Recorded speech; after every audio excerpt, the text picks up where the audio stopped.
तो दोस्तों welcome in discover Rajasthan की discover keep learn target RAS mains 2024 exam आपका पास में ही है। आई होप कि आपकी तैयारी मजबूत होगी।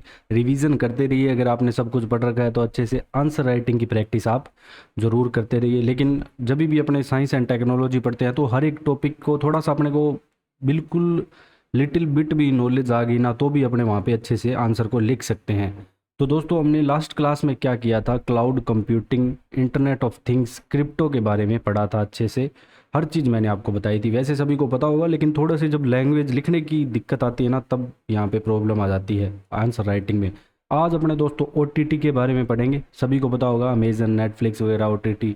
इसके अलावा सोशल मीडिया और उनके प्रभाव पढ़ेंगे कि क्या उसकी लाइफ पे, आपकी लाइफ पे क्या उसका इफेक्ट पड़ रहा है, क्या और नेगेटिव इम्पैक्ट डाल रहा है, क्या पॉजिटिव इम्पैक्ट ला रहा है। इसके अलावा भारत में दोस्तों आईटी उद्योग, आईटी सेक्टर किस प्रकार से डेवलप हुआ ये पढ़ेंगे। इसके अलावा अपने डिजिटल इंडिया, तो ये चार पांच टॉपिक कवर करने वाले हैं आज अपने। तो सबसे पहले अपने शुरुआत करते हैं दोस्तों ओटीटी से। अगर आपने दोस्तों चैनल को सब्सक्राइब नहीं किया तो सब्सक्राइब जरूर कर लें, इससे हमें भी थोड़ा बहुत मोटिवेशन मिलेगा। देखो दोस्तों, सबसे पहले तो ओटीटी की फुल फॉर्म क्या है, वो ओवर द टॉप, इसे बोलते हैं ओवर द टॉप। और दोस्तों आपको ओटीटी के बारे में ज़्यादा दोस्तों ये फेमस कब हुआ, जब कोरोना आ गया, जब लोग सब घर पे थे। पहले अपने मैक्सिमम क्या करते थे, अभी भी होता है ऐसे तो सिनेमा वगैरह में जाते हैं लेकिन बहुत कम हो गया पहले की तुलना में।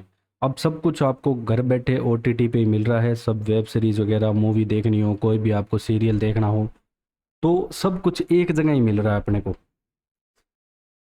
एक ऐसा प्लेटफॉर्म है जो इंटरनेट पर कंटेंट की वीडियो और ऑडियो स्ट्रीमिंग प्रदान करता है, इसे ओटीटी कहते हैं। केबल ऑपरेटर सैटेलाइट कनेक्शन या प्रसारण माध्यम में किसी भी हस्तक्षेप को हटा दिया। अब आपको ऐसे नहीं कि कोई केबल की ज़रूरत है, हाँ वाईफाई वगैरह की ज़रूरत पड़ेगी, नेट की। जैसे पहले डिश टीवी वगैरह ऐसे केबल ऑपरेटर चलते थे तो उन चीज़ों को यहाँ पे बॉयकॉट कर दिया। इन मीडिया सेवाओं तक mobile, laptop, smart TV, internet connection वाले अन्य दृश्य उपकरणों के माध्यम से पहुंचा जा सकता है। मतलब मोबाइल वगैरह में भी अपने इनको यूज़ कर सकते हैं।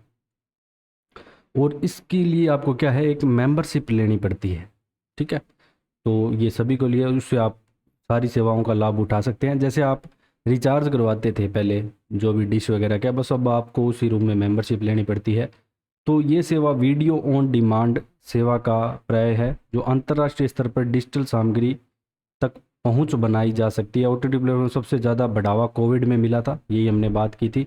और भारत और अंतर्राष्ट्रीय कंटेंट के साथ सूचना क्रांति और विकास में अहम भूमिका निभाई। अब देखो दोस्तों, जो भी चीज़ें होगी उनका पॉजिटिव इम्पैक्ट भी पड़ेगा, नेगेटिव भी पड़ेगा। पॉजिटिव कैसे पड़ेगा कि कोई बंदा ऐसी वेब सीरीज़ बना रहा है जो इंस्पायर कर रहा है लोगों को कि आप आईएएस की तैयारी करो, ठीक है, या आप कोई भी एग्ज़ाम की तैयारी करो, कैसे वो एग्ज़ाम क्रैक कर रहा है। और कुछ वहाँ पे नेगेटिव चीज़ें भी आपको मिलेगी, सारे कुछ देखने को मिलेगा, फाइटिंग, लड़ाई वगैरह, तो सब प्रकार के जिस चीज़ में आप इंटरेस्ट रखते हो। लोग इतने अरबों लोग हैं धरती पे, तो सभी का इंटरेस्ट अलग अलग होता है। अब भारत में अगर अपने बात करें दोस्तों, ओटीटी प्लेटफॉर्म इनको कंट्रोल करने के लिए शर्तें भी हैं कुछ। भारत में ओटीटी प्लेटफॉर्म को विनियमित करने के लिए अभी कोई निश्चित निकाय नहीं बनाया गया है, लेकिन फिर भी थोड़ी बहुत गाइडलाइन यहाँ पे जारी की गई है। अ, कोई भी शिकायत आती है तो सरकार क्या है कि उनके खिलाफ कार्रवाई का फैसला ले सकती है। जैसे कोई अश्लीलता बहुत ज़्यादा फैला रहा है तो उसके संदर्भ में। तो अक्टूबर 2020 में सुप्रीम कोर्ट ने केंद्र सरकार को इन माध्यमों पर प्रदर्शित डिजिटल सामग्री को प्रभार संभालने का आदेश दिया। और ओटीटी प्लेटफॉर्म को अब सूचना और प्रसारण मंत्रालय द्वारा प्रशासित किया जाएगा। तो ओटीटी किसके कंट्रोल में आ गई, सूचना और प्रसारण मंत्रालय, ठीक है, MIB। तो ये ध्यान रखना अच्छे से। अब दोस्तों जनवरी 2019 में 8 वीडियो स्ट्रीमिंग प्लेटफॉर्म ने एक स्वनियामक कोड पर हस्ताक्षर किए थे जिसमें ऑनलाइन प्रदर्शित की जा सकने वाली सामग्री के एक सेट बनाया था। मतलब जो 5 नियम थे, कोई भी ऐसी सामग्री नहीं डाली जाएगी जिसमें राष्ट्रीय प्रतीक, राष्ट्रीय ध्वज का कोई अपमान हो, अपने देश का कोई नीचा दिखा रहा हो, तो ऐसा कोई भी नहीं डालेगा सामग्री। धार्मिक भावनाओं को ठेस नहीं पहुंचाएगा, किसी की कोई भी धर्म का हो। बाल चाइल्ड पोर्नोग्राफी नहीं दिखाएगा। एक तो देश के कानून या व्यवस्था द्वारा प्रतिबंधित सामग्री स्ट्रीम नहीं करेगा जो देश से रिलेटेड है। किसी भी प्रकार के आतंकवाद को बढ़ावा मिल रहा हो ऐसी सामग्री नहीं डालेगा। तो ये नियम और शर्तें थी। इसके बाद अगर अपने दोस्तों बात करें, अब OTT के लाभ देख लेते हैं दोस्तों कि OTT की लागत प्रभावी है। ठीक है, अब बहुत सारी चीज़ें, पहले ऐसा होता था कि आप महीने में कोई एक मूवी देख पा रहा हो या हर किसी की बस की बात नहीं हो। अब यहाँ पे अगला बंदा बहुत सारी मूवीज़ देख सकता है, एक दिन में भी बहुत सारी देख सकता है। पहुँच आसान है, हर किसी के पास आजकल स्मार्टफोन है। रचनात्मक और असामान्य सामग्री, ठीक है, विभिन्न रचनात्मक विचार भी सामने आए हैं, कोई भी क्रिएटिव थिंग्स हो बहुत। वही मैंने आपको बताया कि कोई चीज़ें पॉजिटिव भी डलती है, नेगेटिव भी। मनोरंजन के लिए एक खुला मंच है, अंतर्राष्ट्रीय सामग्री के लिए भी मंच है। मतलब आप अपनी पहुंच, मतलब कोई बंदे की पहुंच बढ़ गई, आप ऐसा कोई चीज़ बनाओ कि आपको वर्ल्ड लेवल पे लोग जाने। तो ऐसी भी आप कोई शॉर्ट फिल्म वगैरह बना सकते हो, आपकी माइंड में कुछ चल रहा हो आइडिया वगैरह, तो आप भी कनेक्ट हो सकते हो इस OTT से। ज़रूरी नहीं कि आप सीधे वहाँ पे जाओ नेटफ्लिक्स पे, छोटे प्लेटफॉर्म से स्टार्ट करो, यूट्यूब पे भी डाल सकते हो आप, ठीक है, तो उससे भी स्टार्ट कर सकते हो। फिर बात करें इसके नुकसान क्या है दोस्तों, सामाजिक राजनीतिक स्वभाव को प्रभावित करता है। क्योंकि देखो पूरी तरीके से तो ज़रूरी नहीं है, उनको कह दिया कि आपको धार्मिक भावनाओं को भड़काने वाली या आतंकवाद वाली नहीं डालेंगे, लेकिन कुछ ना कुछ ऐसे उसमें होगा थोड़ा बहुत तो। क्योंकि मिर्च मसाला डाले बिना कोई चीज़ चलती भी नहीं है, आपने देखते आए हैं मूवी वगैरह में भी ऐसा होता था। कोई भी विनियामक बोर्ड नहीं है इसके लिए, कोई कंट्रोल करने के लिए, तो ये निकाय गठन करना ज़रूरी है। संस्कृति और परंपरा के लिए खतरा है। तो इससे क्या है कि अपने जो आने वाली पीढ़ी है वो सारी चीज़ों को बोलती जा रही है। हर चीज़ को प्रॉपर टाइम देना चाहिए। अब अपने क्या है कि पूरे दिन ही इसको देखते रहते हैं, कई कई तो ऐसे हैं, तो ये चीज़ यहाँ पे गलत हो जाती है। प्रॉपर टाइम दो हर चीज़ को, अपना काम भी करो, मूवी भी देखो, वेब सीरीज़ देखो, लेकिन इसके लिए प्रॉपर डे होना चाहिए, संडे सैटरडे जो भी है, माइंड भी फ्रेश होता है, अच्छी बात है ये। फिर बात करते हैं दोस्तों सोशल मीडिया के बारे में। अब नेक्स्ट टॉपिक आपका है सोशल मीडिया।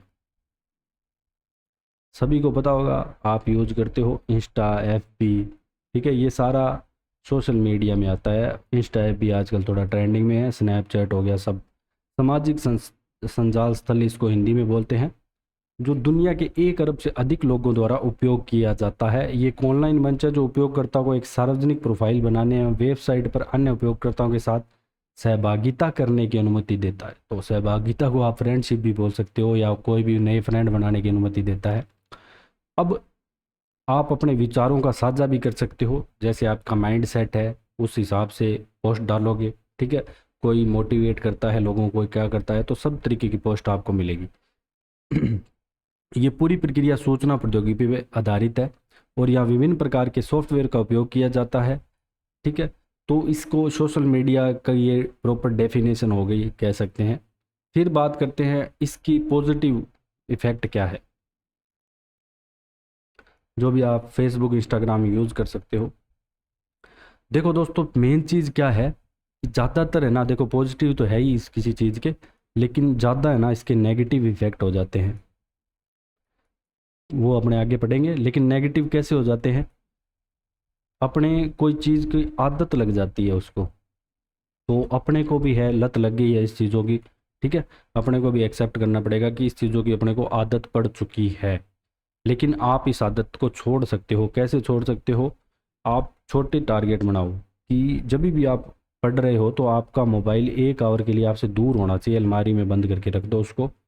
और ऐसे करते करते आप 1 आवर से 2 आवर करो, तो थोड़ा थोड़ा आपको बढ़िया फील होगा। और नाइट में हो सकता है आप चलाओ, कोई नहीं, मोबाइल थोड़ी बहुत चीज़ें अपने को अपने लेटेस्ट न्यूज़ वगैरह अपडेट करने के लिए चाहिए होती है, सारी चीज़ें टेलीग्राम चैनल वगैरह पे न्यूज़ वगैरह आती रहती है। लेकिन उसका ज़्यादा दुरुपयोग ज़्यादा होता है, क्योंकि अपने पास में मोबाइल होगा तो बार बार में आप अपनी मानसिकता अपनी ऐसी होगी कि अपने बार बार में इंस्टा खोलेंगे, फेसबुक खोलेंगे। अब सोशल मीडिया दुनिया भर के लोगों से जुड़ने का एक महत्वपूर्ण साधन है और इससे विश्व में संचार को नया आयाम दिया है। सोशल मीडिया उन लोगों की आवाज़ बन सकता है जो समाज की मुख्य धारा से अलग है और जिनकी आवाज़ को दबाया जा रहा है। तो ये यहाँ पे पॉजिटिव चीज़ है कि कोई भी बंदा है, तो पहले जब नेट वगैरह नहीं था तो वो चीज़ दबी रह जाती थी, आजकल सामने आ जाती है। कोई किसी पे दुराचार हो रहा हो तो उसके लिए बेस्ट है ये चीज़ें, ठीक है। या आपका कोई टैलेंट भी हो आपके अंदर, तो वो भी आपका बाहर आ सकता है। वर्तमान में सोशल मीडिया में कई व्यवसाय के लिए एक अच्छे साधन के रूप में कार्य कर रहा है। रोज़गार भी यहाँ पे उत्पन्न हुए हैं। ठीक है, जो भी इन्फ्लुएंसर वगैरह है ये ब्रांड्स प्रमोट करते हैं, हालांकि ये मैक्सिमम ब्रांड जो प्रमोट करते हैं वो इलीगल टाइप होते हैं, लेकिन फिर भी मतलब रोज़गार मिल रहा है कहीं ना कहीं से। आम नागरिकों के बीच जागरूकता फैलाने के लिए सोशल मीडिया का प्रयोग काफ़ी व्यापक स्तर पर किया जा रहा है। अब देखो आप चुनाव वगैरह में भी फुल सोशल मीडिया का यूज़ होने लगा है, और हुआ है पिछले 10-15 सालों से हो रहा है। और नए कई शोधों में सामने है कि दुनिया भर में अधिकांश लोग रोज़मर्रा की सूचनाएं सोशल मीडिया के माध्यम से यहाँ पे प्राप्त करते हैं हर चीज़।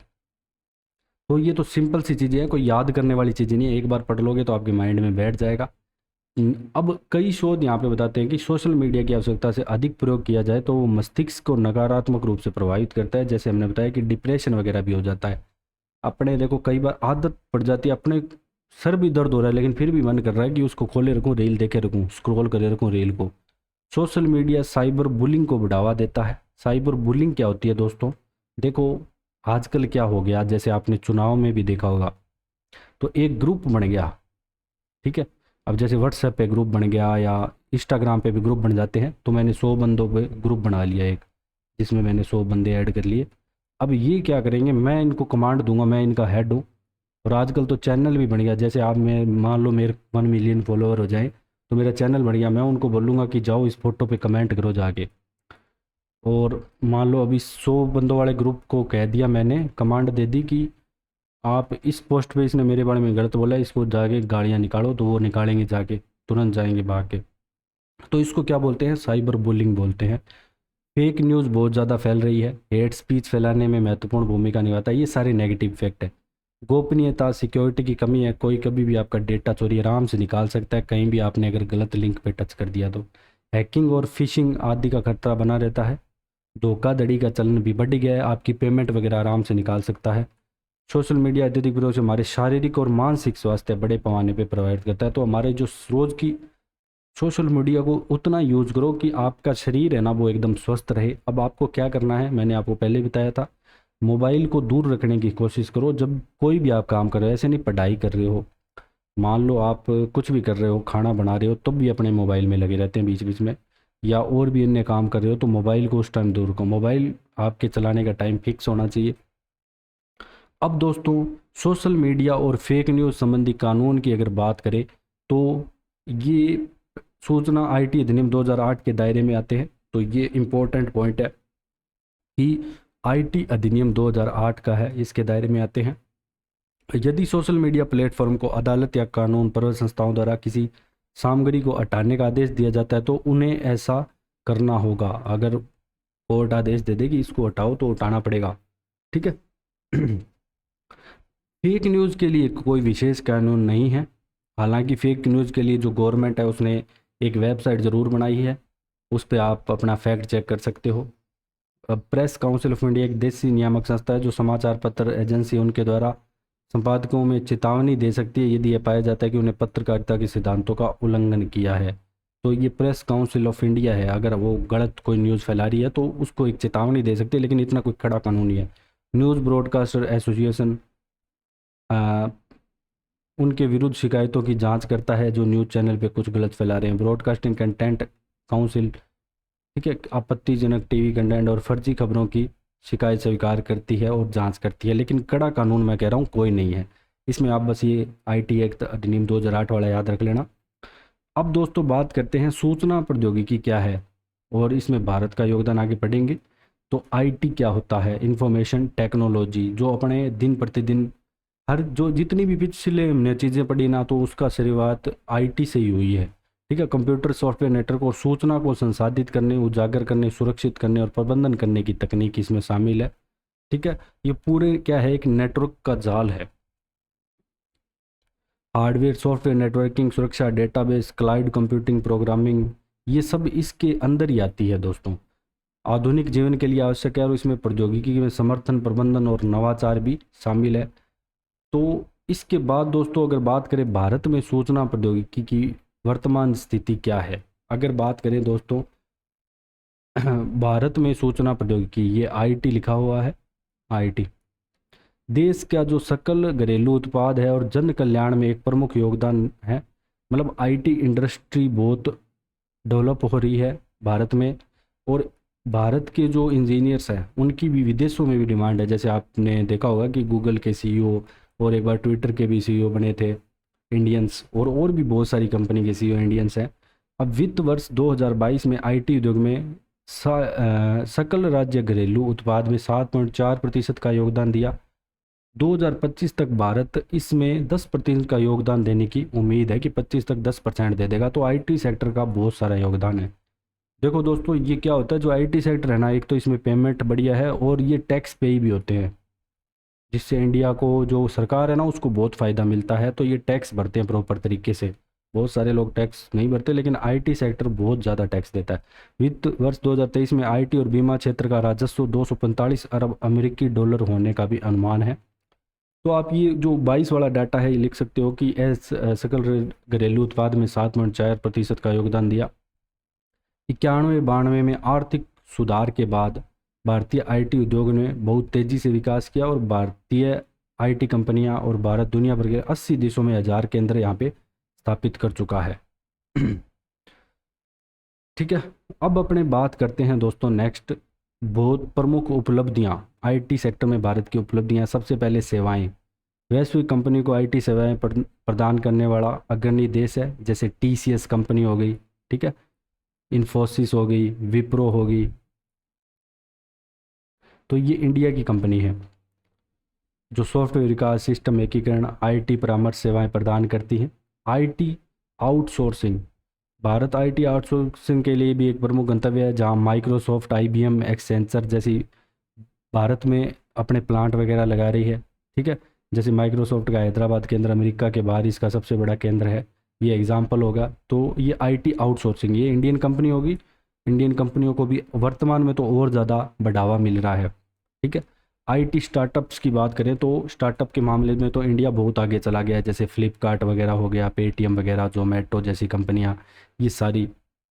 फिर मोबाइल ऐप विकास, मोबाइल ऐप डेवलपमेंट। आज देख लोगे दोस्तों, हर कोई चैनल है, जैसे यूट्यूब पे चैनल हो गए स्टडी वाले, सबकी एप्लीकेशन है।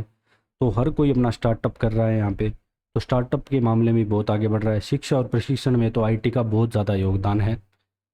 इसके लिए दोस्तों आपको बहुत सारे प्रोग्राम भी स्टार्ट किए जा रहे हैं हर गवर्नमेंट के द्वारा, और आईटी स्किल्स आपको सिखाई जा रही है। कोई भी मान लो आपको क्या वेब डेवलपमेंट करना है तो 2-4 लैंग्वेज सीखनी होगी। तो अगर आपको कोई भी चीज़ में जाना है तो पहले आपको सीखनी ज़रूरी है चीज़ को अच्छे से। थ्योरी नहीं पढ़ के काम चलेगा आज के टाइम में, आपको स्किल बनानी पड़ेगी अपनी। ठीक है, जैसे आप कोई वेबसाइट वगैरह या वेब डेवलपमेंट करना चाहते हो तो CSS, जावास्क्रिप्ट, ये सारी लैंग्वेज आपको सीखनी पड़ेगी। अब योजनाएं की बात कर लेती, कौन कौन सी योजनाएं चलाएगी, तो PLI योजना आ जाती है। 5 साल की अवधि में 12,195 करोड़ के आवंटन के साथ साथ दूरसंचार और नेटवर्किंग के उत्पादों में विनिर्माण, निवेश और निर्यात को बढ़ावा देने के लिए 2021 में ये लॉन्च की गई थी PLI योजना। डिजिटल इंडिया की बात करें, इसको मैं आपको विस्तार से पढ़ाऊंगा। डिजिटल इंडिया को 2015 में ये लॉन्च हुई थी। इसके अलावा साइबर सुरक्षा नीति आई थी 2013 में। कौशल भारत आया था दोस्तों 2015 में। इसके तहत युवाओं को व्यावसायिक प्रशिक्षण दिया जाता है ताकि उनको कहीं ना कहीं रोज़गार मिल सके। अब आपको अच्छे से कोई चीज़ आएगी तभी आपको कोई रोज़गार देगा। मान लो अब आप भी कोई कंपनी खोलते हो तो ऐसे तो है नहीं कि आप अनस्किल बंदे लोगे, स्किल बंदे ही लोगे, क्योंकि नहीं तो आपको भी घाटा लगेगा। पुनः कौशल क्रांति पहल। विश्व आर्थिक मंच द्वारा इस योजना का उद्देश्य 350 मिलियन से अधिक लोगों को बेहतर कौशल, रोजगार, शिक्षा पहुंचाना है। अटल नवाचार मिशन की बात करें तो दोस्तों 2016 में लॉन्च हुआ था, नवाचार और उद्यमिता को बढ़ावा देने के लिए। फिर बात करें दोस्तों, आईटी के कुछ प्रमुख अनुप्रयोग यहाँ पे दिए गए हैं। ई सरकारी सेवाएं, ठीक है, बहुत सारी जैसे आप ई मित्र पे जाके, पहले आपको बहुत ज़्यादा टाइम लगता था अपना जाति प्रमाण पत्र, जन्म, बर्थ सर्टिफिकेट बनवाने में, तो अब उसमें बहुत सा जो सरकारी सेवाएं भी है सारी ऑनलाइन हो चुकी है। डिजिटल भुगतान कर रहे हो आप, पेमेंट बिल्कुल इजीली, ठीक है, UPI के द्वारा। ई कॉमर्स, फ्लिपकार्ट, अमेजन, यहाँ से घर बैठे सब कुछ ऑर्डर कर रहे हो, ग्रोसरी ऑर्डर कर रहे हो, ठीक है। टेली मेडिसिन, इसके अलावा दोस्तों आईटी क्षेत्र में महत्वपूर्ण भूमिका निभाई है। मोबाइल ऐप और ऑनलाइन प्लेटफॉर्म रोगियों को डॉक्टरों से परामर्श लेने की सुविधा देती है। तो घर बैठे आप अपना डॉक्टर से भी कोई सलाह मशवरा ले सकते हैं, तो इसे टेलीमेडिसिन कहा जाता है। तो ये इसके प्रमुख अनुप्रयोग हो गए।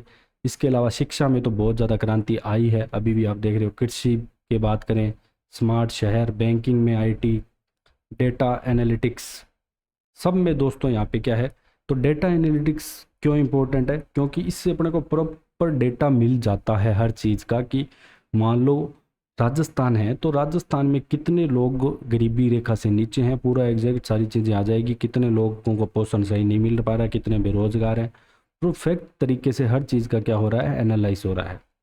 विनिर्माण और उद्योग में भी दोस्तों बहुत काम आ रहा है, जो सूचना और संचार प्रौद्योगिकी, नई नई टेक्नोलॉजी आ रही है। मनोरंजन में तो है ही, स्टार्टअप और इनोवेशन में भी आगे है, और साइबर सुरक्षा में भी। ठीक है, अब बात करें दोस्तों इसकी प्रमुख चुनौतियां क्या है। कौशल की कमी और कौशल बेमेल, मतलब कि इंडियन लोग के पास क्या है, मैक्सिमम स्किल्स नहीं है बहुतों के पास, लेकिन प्रॉपर तरीके से उनको स्किल सिखाई जानी चाहिए, और सरकार ये काम कर भी रही है। बहुत सारे कॉलेजेस खुले हैं, स्कूल खुले हैं, बहुत सारे इंस्टीट्यूट खुले हैं, और योजनाएं भी लाई जा रही है कि प्रॉपर तरीके से आपको आईटी में सेक्टर में कोई स्किल सिखाई जाए। अन्य देशों से प्रतिस्पर्धा, बहुत सारे देश अपने से बहुत आगे हैं, जैसे चाइना, फिलीपींस, इनमें बहुत ज़्यादा लोग ऐसे हैं, और अमेरिका। डेटा गोपनीयता और सुरक्षा, तो ये तो सब जगह इशू रहता ही रहता है। बुनियादी ढांचे की चुनौतियाँ, संरक्षणवादी नीतियाँ, ठीक है, ये 2 बार आ गया। साइबर सुरक्षा के खतरे, ये सारे इसकी क्या है, चुनौतियाँ हैं। अब बात करते हैं लास्ट टॉपिक अपना दोस्तों आज का, डिजिटल इंडिया पे। सबसे पहले आपको इसकी तिथि 1 जुलाई 2015 को लॉन्च हुआ। इलेक्ट्रॉनिक्स और सूचना प्रौद्योगिकी मंत्रालय, आदरणीय प्रधानमंत्री नरेंद्र मोदी जी के द्वारा यहाँ पे लॉन्च किया गया। E&IT मंत्री तो अभी भी यही है, इनके पास रेल मंत्रालय भी है अश्विनी वैष्णव के पास, और ये मंत्रालय भी है, और ये इसकी वेबसाइट है digitalindia.gov.in, आप जाके देख भी सकते हो। अब ये क्या है कि 3 क्षेत्रों पे मुख्य रूप से यहाँ पे केंद्रित है। कौन कौन सी? पहला आता है कि प्रत्येक नागरिक को उपयोगिता के स्रोत के रूप में डिजिटल अवसंरचनाएं उपलब्ध करवाना। देखो, हर किसी को नॉलेज भी नहीं होती, जो अपने से पीछे वाली पीढ़ी के हैं, तो उनको हर चीज़ नहीं पता कि किसी डिजिटल चीज़ का, मोबाइल का भी कैसे यूज करना। मांग पर शासन एवं सेवाएं, प्रत्येक नागरिक के लिए डिजिटल कार्य का ध्यान रखना। इसके बाद इसके 9 स्तंभ आ जाते हैं दोस्तों। ब्रॉडबैंड, हाईवे, मोबाइल कनेक्टिविटी, सार्वजनिक पहुंच, सभी जगह आपके मोबाइल कनेक्टिविटी होनी चाहिए, क्योंकि कई जगह नेटवर्क नहीं रह पाता। इतने अरबों लोग हैं भारत में भी, और यहाँ भी दिक्कत आती है, क्योंकि कई बार गाँव में बहुत अंदर तक नेटवर्क नहीं आता। पब्लिक इंटरनेट एक्सेस कार्यक्रम, धीरे धीरे इसकी पहुँच बढ़ रही है। ई गवर्नेंस, प्रौद्योगिकी के माध्यम से सरकार में सुधार। ठीक है, देखो जैसे जैसे जो ई गवर्नेंस है उसमें डिजिटलाइजेशन आ रहा है ना, तो पारदर्शिता बढ़ती जा रही है। पता चल रहा है कि मेरे गांव का सरपंच इतने करोड़ रुपए आवंटित हुए थे और इतना काम कर रहा है। ई क्रांति, सेवाओं की इलेक्ट्रॉनिक डिलीवरी, सब सेवाओं की देख सकते हो। जैसे आपको कुछ भी बनवाना है, अपना बर्थ सर्टिफिकेट पहले बात की, तो वो ई क्रांति में आएगा। सभी के लिए सूचना, हर चीज़ की सूचना मिलेगी। इलेक्ट्रॉनिक्स, विनिर्माण, नौकरियों के लिए आईटी, अर्ली हार्वेस्ट कार्यक्रम, ये सारी चीज़ें दोस्तों इसके क्या है, 9 के 9 स्तंभ हैं डिजिटल इंडिया के। तो ये 9 स्तंभ आप अगर आप लिख के आज को या डायरेक्ट आपसे पूछ ले, तो इससे ज़्यादा कुछ नहीं पूछेगा, ऐसे लिख देगा कि इसके 9 स्तंभ बताओ। डिजिटल इंडिया का उद्देश्य क्या है? आदर्श वाक्य है शक्ति से सशक्त बनना। तो ये ध्यान रखना, ये जरूर लिख के आना है। इससे आपको एक्स्ट्रा मार्क जरूर मिलेंगे दोस्तों, पूरे मतलब एक्स्ट्रा ऐसे नहीं कि वैसे मिल जाएंगे एक्स्ट्रा। जितने मार्क्स का क्वेश्चन होगा तो लगभग पूरे मार्क्स देने की कोशिश करेगा। शक्ति से सशक्त बनना। डिजिटल इंडिया पहले 3 मुख्य घटक है, वे है डिजिटल बुनियादी ढांचे का निर्माण, सेवाओं की डिजिटल डिलीवरी और डिजिटल साक्षरता। तो 3 इसके क्या है, मुख्य घटक हैं, निर्माण, डिलीवरी और साक्षरता। सभी ग्राम पंचायतों में हाई स्पीड इंटरनेट उपलब्ध करवाना, इसके लिए बहुत सारे प्रोग्राम चल रहे हैं। सभी इलाकों में कॉमन सर्विस सेंटर, CAC, आसान पहुंच प्रदान करना। अब आपके टॉपिक यही दे रखा है, अब ऐसे डीप में जाने को तो आप हर योजनाएं भी पढ़ सकते हो सारी। डिजिटल इंडिया एक ऐसी पहल है जो बड़ी संख्या में विचारों और सोच को एक एकल व्यापक दृष्टिकोण में जोड़ती है। ठीक है, प्रत्येक एक बड़े लक्ष्य के हिस्से के रूप में देखा जा सकता है। तो शक्ति से सशक्त बनना, ये उद्देश्य, आदर्श वाक्य जरूर याद रखना। ठीक है, तो ये उद्देश्य हो गए। अब इसके कुछ लाभ है। ई गवर्नेंस से संबंधित इलेक्ट्रॉनिक लेन देन में यहाँ पे वृद्धि हुई है। अगर अपने बात करें तो भारत नेट कार्यक्रम था, उसके अंतर्गत भी दोस्तों 2,74,246 किलोमीटर ऑक्टेबल फाइबर नेटवर्क ने 1.15 लाख से अधिक ग्राम पंचायतों को जोड़ा है। तो ये डेटा हो जाएगा। भारत सरकार की राष्ट्रीय ई गवर्नेंस परियोजना के तहत एक कॉमन सर्विस सेंटर बनाया गया है जो सूचना और संचार प्रौद्योगिकी तक पहुंच प्रदान करता है, और जिसमें शिक्षा, स्वास्थ्य, टेलीमेडिसिन, इन सारी चीज़ों की क्या है, सामग्री प्रदान करते हैं। सौर प्रकाश व्यवस्था, LED assembly, sanitary napkin, wifi, चौपाल जैसी अच्छी तरह सुसज्जित सुविधाओं के साथ डिजिटल गांवों की स्थापना भी की गई है। ठीक है, जहाँ पे सारी चीज़ें आपको मिल जाए, एक ही जगह दूर नहीं जाना पड़े। इंटरनेट डाटा का उपयोग सेवाओं की डिलीवरी के लिए प्रमुख उपकरण के रूप में किया जाता है, और शहरी इंटरनेट की पहुँच 64% तक पहुँच चुकी है। तो अभी भी हर जगह इंटरनेट नहीं पहुँचा है, धीरे धीरे ये इम्प्रूवमेंट हो रही है। तो ये उसकी लाभ थे कुछ इम्पोर्टेंट। अब हानि की बात करें तो डिजिटल इंडिया की वैसे हानि कुछ नहीं है, लेकिन चुनौतियाँ ज़रूर है। क्या है कि हर एक बंदे को नॉलेज नहीं है, तो हर एक बंदे तक सारी चीज़ें पहुंचाना, अपनी बात पहुंचाना, ये थोड़ा टिपिकल हो जाता है, और फ्रॉड बहुत ज़्यादा हो सकता है। तो ये भी है कि आपके साथ फ्रॉड हो सकता है अगर आपको पूरी नॉलेज नहीं है। तो आजकल चल भी रहा है, जैसे कोई फ़ोन पे वगैरह पे, पेटीएम वगैरह पे रुपए सेंड कर देते हैं अपने किसी क्यूआर कोड पे, नहीं पता चलता, कई बार कॉल भी आ जाती है कि मैंने आपको इतने कर दिए। तो वो क्या करते हैं कि मैसेज लिख देते हैं कि 50,000 क्रेडिट हुए, ऐसे फेक मैसेज डाल देते हैं। तो ये कुछ चुनौतियां हैं, इनसे ये धीरे धीरे निपटना होगा। तो हर चीज़ की पॉजिटिव पॉइंट भी होता है, नेगेटिव भी होता है। तो इसी प्रकार दोस्तों आपके टॉपिक ये कवर होते हैं सारे। इसके बाद अपने नेक्स्ट टॉपिक पे चलेंगे। सो आज के लिए बस इतना ही। Thanks for joining Discover Rajasthan.